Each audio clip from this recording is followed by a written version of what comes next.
jàppal ñi seetaan kàddu Ola taalal ñi seetaan kàddu jàppal YouTube nga koy fekk TikTok Instagram Facebook. voilà man nag pare naa sama lépp xaaral ma toog xaar sama émission bi léegi mu commencé. chéri sama dàll yi fu mu nekk.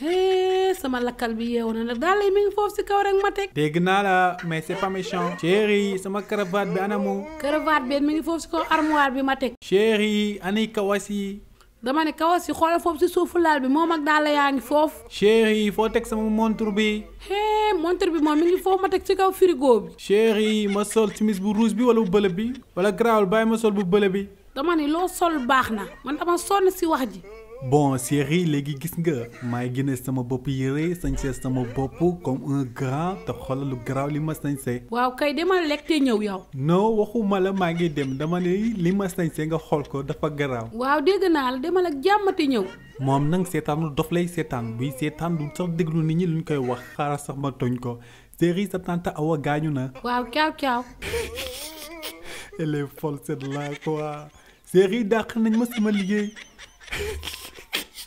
mais ça c'est pas possible xoolal rek ni mu concentré woo si télé bi comme duñ koy fay quoi xaaral ba lax war a waxaat sa xaaral chéri takkal naa la ñaareel. laa ilaha illallah ñaareel.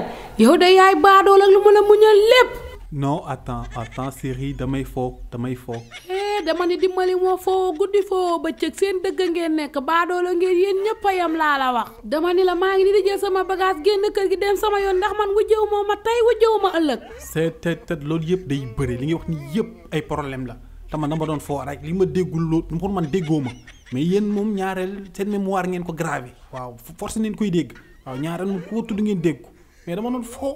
jàppal ñi seetaan kàddu Ola taalal ñi seetaan kàddu jàppal YouTube nga koy fekk TikTok Instagram Facebook.